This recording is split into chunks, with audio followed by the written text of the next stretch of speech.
ಎಲ್ರಿಗೂ ನಮಸ್ಕಾರ. ನಾನು ನಮ್ಮ ಮುಂದಿನ ಪ್ರಸ್ತುತಿ SBI ಕ್ವಾಲಿಟಿ ಫಂಡ್ ಬಗ್ಗೆ ನಿಮಗೆ ತಿಳಿಸಲು ಉತ್ಸಾಹವಾಗಿದ್ದೇನೆ. ಇದು ಒಂದು ಎಕ್ವಿಟಿ ಯೋಜನೆಯಾಗಿದ್ದು ಕ್ವಾಲಿಟಿ ಹೂಡಿಕೆ ಸ್ಟ್ರಾಟಜಿ ಅನುಸರಿಸುತ್ತದೆ.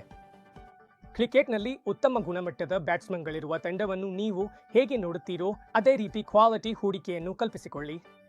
ಅವರು ನಿರಂತರವಾಗಿ ಉತ್ತಮ ಪ್ರದರ್ಶನ ನೀಡುತ್ತಾರೆ, ಯಾವ ಪಿಚ್ನಲ್ಲಾದರೂ ನಿಲ್ಲುತ್ತಾರೆ ಮತ್ತು ಸುಲಭವಾಗಿ ವಿಕೆಟ್ ಕಳೆದುಕೊಳ್ಳುವುದಿಲ್ಲ. ಕ್ವಾಲಿಟಿ ಹೂಡಿಕೆ ಅಂದರೆ ಡ್ಯೂರಬಲ್ ಕಾಂಪಿಟೇಟಿವ್ ಅಡ್ವಾಂಟೇಜಸ್ ಇರೋ ಕಂಪನಿಗಳಲ್ಲಿ ಹೂಡಿಕೆ ಮಾಡುವುದು. ಅಂಥ ವ್ಯವಹಾರಗಳು ನಿರಂತರವಾಗಿ ಹೆಚ್ಚಿನ ವಾಪಸುಗಳನ್ನು ನೀಡುತ್ತವೆ, ಲೋ ಡೆಟ್ ಉಳಿಸ್ಕೊಳ್ತವೆ ಮತ್ತು ಸ್ಥಿರ ಆದಾಯವನ್ನು ತೋರಿಸ್ತವೆ. ಈ ಲಾಭಗಳನ್ನು ಸಾಮಾನ್ಯವಾಗಿ ಎಕನಾಮಿಕ್ ಮೋಡ್ಸ್ ಎಂದು ಕರೆಯಲಾಗುತ್ತದೆ. ಅಂಥ ಕಂಪನಿಗಳನ್ನು ಕಲ್ಪಿಸಿ, ಉದಾಹರಣೆಗೆ ಕೋಕಾ ಕೋಲಾ, ಇದಕ್ಕೆ ಬಲವಾದ ಬ್ರ್ಯಾಂಡ್ ಮೋಟ್ ಇದೆ. ಮೈಕ್ರೋಸಾಫ್ಟು ಇದು ಬ್ರ್ಯಾಂಡ್ ಮತ್ತು ಈಕೋಸಿಸ್ಟಮ್ ಲಾಕಿಂಗ್ ಅನ್ನು ಸೇರಿಸುತ್ತೆ. ನೆಟ್ಫ್ಲಿಕ್ಸು ಇದಕ್ಕೆ ನೆಟ್ವರ್ಕ್ ಎಫೆಕ್ಟ್ಸ್ನ ಲಾಭವಿದೆ. ಭಾರತದಲ್ಲಿಯೂ ಸಹ ನಮ್ಮ ಬಳಿ ಹಲವಾರು ಕಂಪನಿಗಳಿವೆ. ಅವು ಬಲವಾದ ಎಕನಾಮಿಕ್ ಮೋಟ್ಸ್ ನಿರ್ಮಿಸಿವೆ. ದೀರ್ಘಾವಧಿಯಲ್ಲಿ ಈ ಸ್ಟ್ರಾಟಜಿ ತುಂಬ ಉತ್ತಮ ಫಲಿತಾಂಶಗಳನ್ನು ನೀಡಿದೆ. ಉದಾಹರಣೆಗೆ ನಿಫ್ಟಿ 200 ಕ್ವಾಲಿಟಿ 30 ಇಂಡೆಕ್ಸ್ ಕಳೆದ 20 ವರ್ಷಗಳಲ್ಲಿ ನಿಫ್ಟಿ 50ಕ್ಕೆ ಹೋಲಿಸಿದರೆ ತ್ರೈಮಾಸಿಕ ಹೆಚ್ಚು ಲಾಭವನ್ನು ಗಳಿಸಿದೆ.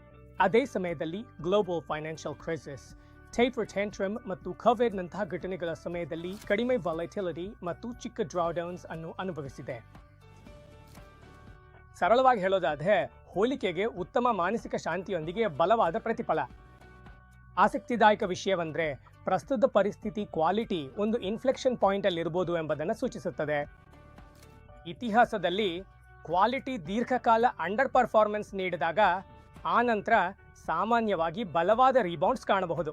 ನಾವಿಂದು ಇಂಥ ಒಂದು ವ್ಯವಸ್ಥೆ ಹತ್ತಿರ ಇದ್ದೇವೆ ಎಂದು ನಂಬುತ್ತೇವೆ.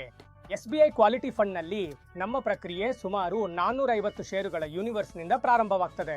ನಾವಿವನ್ನ ಹೆಚ್ಚಿನ ROE, low debt, earning stability ಮತ್ತು ಎಕನಾಮಿಕ್ ಮೋಡ್ಸ್ ಆಧಾರದ ಮೇಲೆ ಆಯ್ಕೆ ಮಾಡ್ತೇವೆ. ನಂತರ ನಾವು ಇನ್ನಷ್ಟು ಆಳವಾಗಿ ಹೋಗ್ತೇವೆ. ಅಂದರೆ ತಮ್ಮ ಮೋಡ್ಸ್ ಅನ್ನು ಹೆಚ್ಚಿಸ್ತಿರುವ ಮತ್ತು ಯುಕ್ತವಾದ ವ್ಯಾಲ್ಯೂಯೇಷನ್ಸ್ ಲಭ್ಯವಿರುವ ಕಂಪನಿಗಳನ್ನು ಹುಡುಕ್ತೇವೆ.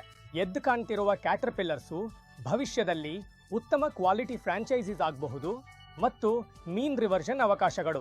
ಅಲ್ಲಿಗೆ ತಾತ್ಕಾಲಿಕ ಸಮಸ್ಯೆಗಳು ದೀರ್ಘಕಾಲಿಕ ಬಲವನ್ನು ಮುಚ್ಚಿ ಹಾಕಿದಾಗ ಕ್ವಾಲಿಟಿ ಅಳೆಯುವುದು ಕೇವಲ ಅಂಕಿಅಂಶಗಳ ವಿಷಯವಲ್ಲ. ಕೆಲವು ಅತ್ಯುತ್ತಮ ವ್ಯವಹಾರಗಳು ಆರಂಭದಲ್ಲಿ ಚೆನ್ನಾಗಿ ಸ್ಕ್ರೀನ್ ಆಗುವುದಿಲ್ಲ.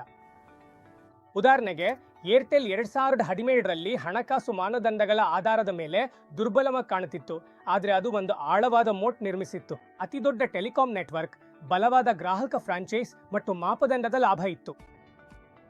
ಉದ್ಯಮದಲ್ಲಿ ಏಕೀಕರಣವಾಗ್ತಿದ್ದಂತೆ ಲಾಭ ಮತ್ತು ಷೇರು ಎರಡೂ ವೇಗವಾಗಿ ಏರಿಕೆಯಾಗಿದ್ವು. ಇಲ್ಲಿಯೇ ಸಕ್ರಿಯ ನಿರ್ವಹಣೆ ಅತ್ಯಂತ ಮಹತ್ವಪೂರ್ಣವಾಗ್ತದೆ. ನಮ್ಮ ದೃಷ್ಟಿಕೋನ ಸರಳವಾಗಿದೆ. ಉನ್ನತ ಕ್ವಾಲಿಟಿ ವ್ಯವಹಾರಗಳು ದೀರ್ಘಾವಧಿಯಲ್ಲಿ ಹೆಚ್ಚು ಸ್ಥಿರ ಆಸ್ತಿ ಆಗ್ತವೆ ಮತ್ತು ನಾವು ಜಾಣ್ಮೆಯಿಂದಾಗಿ ಅವುಗಳ ದುರ್ಬಲ ಮೋಟ್ಸ್, ಅತಿಯಾದ ಡೆಟ್ ಅಥವಾ ಅನುಮಾನಾಸ್ಪದ ಆಡಳಿತವಿರುವ ಕಂಪನಿಗಳನ್ನು ತಪ್ಪಿಸ್ತೇವೆ. SBI ಕ್ವಾಲಿಟಿ ಫಂಡ್ನ ಉದ್ದೇಶವು ಇಂತಹ ಹೈ ಕ್ವಾಲಿಟಿ ಕಂಪನಿಗಳ ಒಳ್ಳೆಯ ರೀತಿಯಲ್ಲಿ ವೈವಿಧ್ಯಮಯ ಪೋರ್ಟ್ಫೋಲಿಯೋವನ್ನು ನೀಡುವುದು. ಇದರ ಗುರಿ ದೀರ್ಘಕಾಲಿಕ ಬಂಡವಾಳ ವೃದ್ಧಿಯಾಗಿದೆ.